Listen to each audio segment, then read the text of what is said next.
היי, שוב אני, נועה רם שולמן, מלווה אחרי לידה ומדריכת הורים, ואני פה כדי לעזור לכם לחשוב מחוץ לקופסה.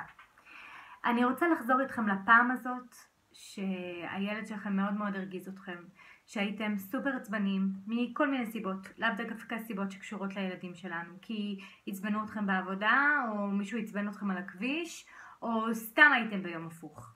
והילד שלכם אמר או עשה משהו שהוציא מכם תגובה שהיא בעיניכם לא לגיטימית. כל אחד, הקו הזה אצלו, כל עוד אנחנו מדברים על הדברים הנורמטיביים והרגילים, עומד במקום אחר. לאחד זה מבט, השני זה צעקה, שלישי זה שימוש במילים מסוימות שלא מקובלות עליו. ושאנחנו עומדים בנקודה הזאת, שאנחנו תופסים את עצמנו שנייה אחרי ואומרים, אוי לא, אם הייתי יכול רק לגלגל שנייה את הגלגל לאחור, הייתי עושה את זה טיפה אחרת. אז אני רוצה לחזור איתכם למקום הזה שיש אותו אצל כל אחד מאיתנו, וכל אחד מאיתנו איבד את הסבלנות לפחות פעם אחת, ומכיר את הסיטואציה הזאת שאני מדברת עליה. באופן אינסטינקטיבי, מה אנחנו עושים?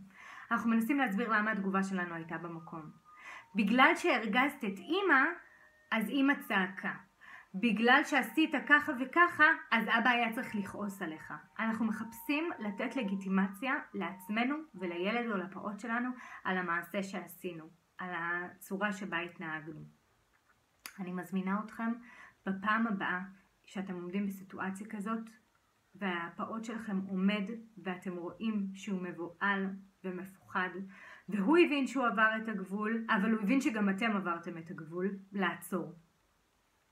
לגשת אליו או אליה, נמוך על הרצפה, ופשוט לשאול אותם אם אפשר לחבק אותם, ולתת להם לשים עליכם ראש, ולבכות, ולהוציא את כל מה שהם מרגישים בפנים באותו הרגע, ולחבק אותם חזק חזק, ולתת להם נשיקה, ולהגיד להם, סליחה, אמא טעתה, סליחה, אבא טעה, לא הייתי צריך להגיב בצורה כזאת.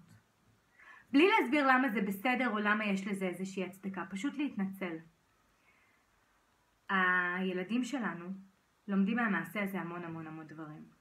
אחד הדברים הכי חשובים שהם לומדים מזה, זה היכולת להתנצל. כי אם אתם לא מתנצלים אף פעם, אז למה הם צריכים להתנצל? ואנחנו מצפים מהם להתנצל על הרבה מאוד דברים שהם עושים שהם לא בסדר או לא לגיטימיים. אז זה דבר אחד. והדבר השני, והכי חשוב, זה שהם יבינו שאנחנו לא מושלמים, וגם להם מותר להיות לא מושלמים, וגם הם יכולים לטעות, וגם להם מותר לבקש סליחה.